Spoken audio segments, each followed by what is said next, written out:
You ever feel stuck like nothing ever changes? Well, there's a story that starts with pocket change and it ends with a crowd that can't unsee what God's doing. Not because of a sermon, but because someone stopped long enough to see. Let's look at it. Well, hey, welcome back. I'm Chris. I'm the pastor at Compass. As always, I'm really glad you're with me. So I have a hypothetical for you. Imagine you're getting ready to ride a roller coaster, and it's not just any roller coaster, it's the world's newest and largest. It's got bigger drops and more loops than anything else out there. But when you sit down, you hear something rattling around under your feet. You look down, and a single screw is just rolling around like it's trying to escape. What do? You still ride it? I won't. That screw belongs somewhere, and I'm not betting my life that it isn't part of what's holding me in. It could be a single screw out of millions holding that roller coaster together, but just because it's small doesn't mean it doesn't have a huge impact. And in the same way, sometimes a small action that we take can make a huge difference in people's lives. A hug right when someone really needs it, or getting them Starbucks when they're having a bad day. Speaking out on someone's behalf when they're suffering.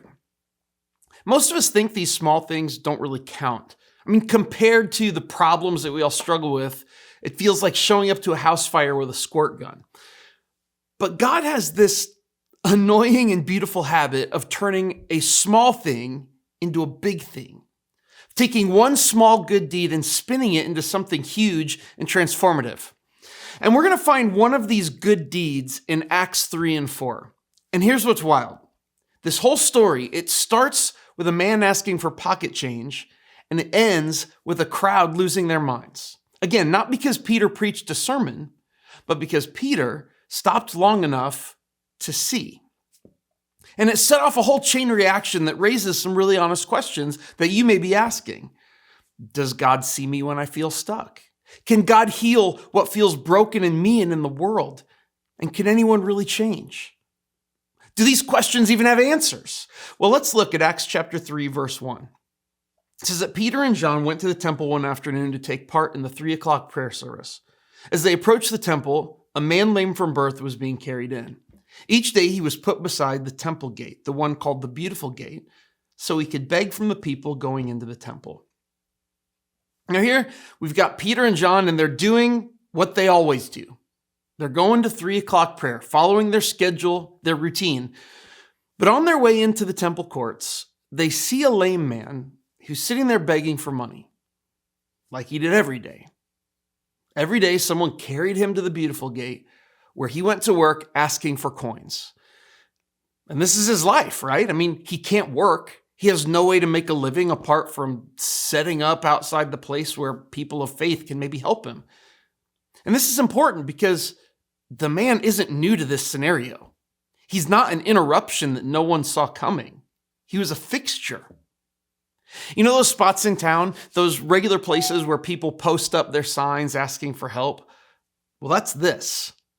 And we learn later that he wasn't a kid. Acts 4:22 tells us that he was over 40 years old. He had begged outside the temple every day for decades. People recognized him. They maybe even expected him. I mean, picture it. Same time, same spot, same faces walking by. And when someone sits in the same place long enough, they can stop being a person and start to become part of the background. And that's not just a him problem, that's an us problem. I mean, there are things you drive past so often that you stop seeing them. Suffering that's on the news so regularly, you don't feel it anymore. Or people who ask for help so much that their needs just become background noise. And you don't mean to do it. You're not evil. You're overloaded. I know I've done it. I've walked past people like they were part of the scenery. I mean, you have work, school, you got temple prayer at 3. But when something becomes normal, it can become invisible. And if you're not careful, you can live your whole life that way. Not cruel, just numb. But for this guy, the saddest part might not have been his legs. It might be the fact that people didn't even really see him anymore. And if we're honest, he probably doesn't even really see them either. Because when you've been disappointed enough times, you don't expect anything anymore. You stop hoping and you just survive. We pick up in Acts 3:3. When he saw Peter and John about to enter, he asked them for some money. Peter and John looked at him intently, and Peter said, "Look at us." The lame man looked at them eagerly, expecting some money. So when Peter and John passed, he asked them for money, which tracks, because spare change is his system. There's a few coins that pass, so nobody has to make eye contact. But that's where the story pivots. Peter looks straight at him, and he says, "Look at us." Not a glance, a stare. The regular transaction required no personal contact, but Peter broke that cycle to get the man's attention. And when he says, "Look at us," it means I'm not going to throw something at you like you're a problem to get past. I'm not going to pretend you're not there. It means I see you. So the man looks up, expecting to get something from them. And of course he expects that. Because maybe these guys are generous, right? Maybe this is a good day when I can eat. Maybe these guys are going to give me enough so that I can keep living this same life. He thinks the best thing that they could possibly do is give him enough to help him keep living the same. And then Peter says something that almost sounds cruel in Acts 3:6. But Peter said, "I don't have any silver or gold for you." Now imagine you're this guy and you hear that. You need money. Everyone knows it. But when this guy actually yells for your attention and you ask him for some spare change, he's like, "Nope, don't got any." If you've ever been desperate, you know what that feels like. But Peter doesn't stop. He continues in Acts 3:6. But Peter said, "I don't have any silver or gold for you, but I'll give you what I have. In the name of Jesus Christ the Nazarene, get up and walk." And then Peter took the lame man by the right hand and helped him up. And as he did, the man's feet and ankles were instantly healed and strengthened. He jumped up, stood on his feet, and began to walk. And then, walking, leaping, and praising God, he went into the temple with them. Peter, he reaches down, he takes the man's hand, and he says, "In the name of Jesus, get up and walk." And he does. I mean, he doesn't just walk, he jumps around for the first time in his life. What started off as this routine ask for spare change became a moment where one good deed changed everything forever for a man who couldn't walk. And this isn't slow improvement or physical therapy. This is God rewriting someone's whole story. But as amazing as this miracle is, here's what scares me. Sometimes the biggest tragedy isn't that we're broken. It's that we learn to live like it's normal to be broken. Which is why there are a few things you need to see here. Things that can change how you see God and how you see yourself. And here's the first thing I don't want you to miss. Before the healing, before the crowd, Jesus sees you. Sit in that for a second. Peter and John looked straight at the lame man laying on the sidewalk. Not past him or around him, not through him, at him. And it's easy to think, well, that's Peter and John. They're just good guys. But later, Peter makes it clear that this wasn't their power or goodness. This wasn't regular human kindness. It was Jesus. They really saw the man because Jesus really saw the man. And Jesus sees you. God, the creator of the universe, sees you. Not in the casual, how's it going way, but the kind of seeing where someone can tell you're hurting even when you're smiling. He sees you in all your pain, confusion, doubt, and fear. Okay, but if Jesus sees you, why have you felt invisible for so long? I mean, you can be surrounded by people and still feel unseen. You can be in a room full of friends and still feel like you don't exist. You can be married and still feel alone. You can be a huge success and still feel like nobody knows the real you. And you can be struggling in a way that doesn't look dramatic enough for anyone to notice. The pain that breaks you is often the pain that nobody notices. But Jesus doesn't treat people like scenery. He doesn't step over you. He stops. And if you're thinking, yeah, but I've been stuck for a long time, so is this man. If you're thinking, but I've been like this since I can remember, so is this man. If you're thinking, yeah, but I'm not sure I even know how to hope anymore, you're exactly the kind of person Jesus stops for, because Jesus sees you. And here's where it gets uncomfortable. The second thing is Jesus knows what you need. The man asked for money because that's what he thought he needed. But Jesus through Peter, gave him something so much deeper. What we ask for, it matters. I mean, it's not just silly or frivolous to ask God for help or for money, but sometimes what we ask for isn't deep enough to meet the real need. Money wouldn't fix this man's life. It would only help him keep living that same day over and over again. His real need wasn't financial. He needed legs that worked. A lot of us are asking God for things that matter.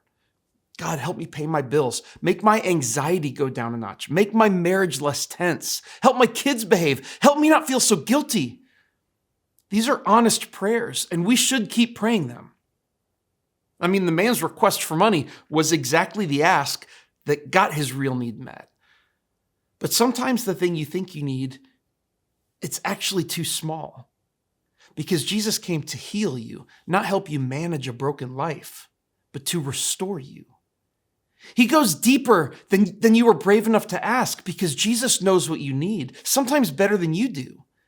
And I know it sounds scary, but Jesus might answer a different prayer than the one you prayed because Jesus knows what you need. And then finally, here's the part you can't fake. Jesus can do what no one else can. It wasn't like nobody cared about the lame man. I mean, he'd survived his entire life on the benevolence of good people who wanted to help him. People who helped by giving him money or buying him food or carrying him back and forth. But they could only do so much.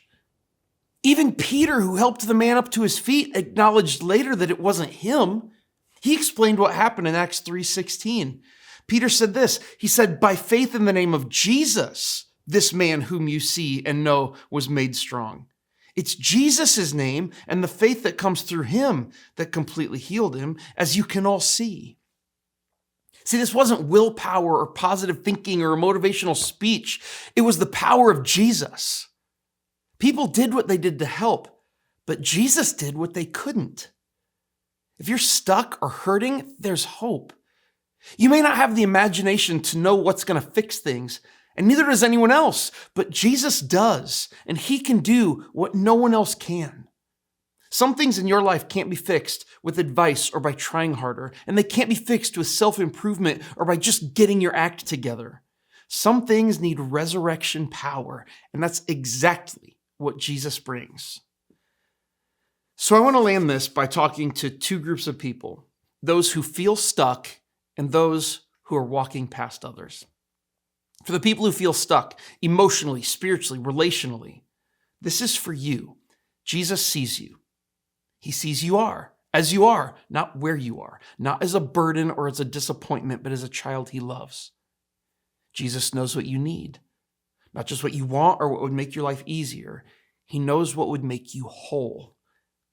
And Jesus can do what no one else can, not because you earned it or deserve it, but because he's alive. And his love, power, and life are what the book of Acts is all about. So maybe your prayer today is simple. Maybe it's, Jesus, I don't even know what to ask for or how to hope, but I want to be made whole. And for the people who are walking past others, this story is also for us. We're all busy with our routines and schedules and deadlines. We all have people who we've stopped seeing.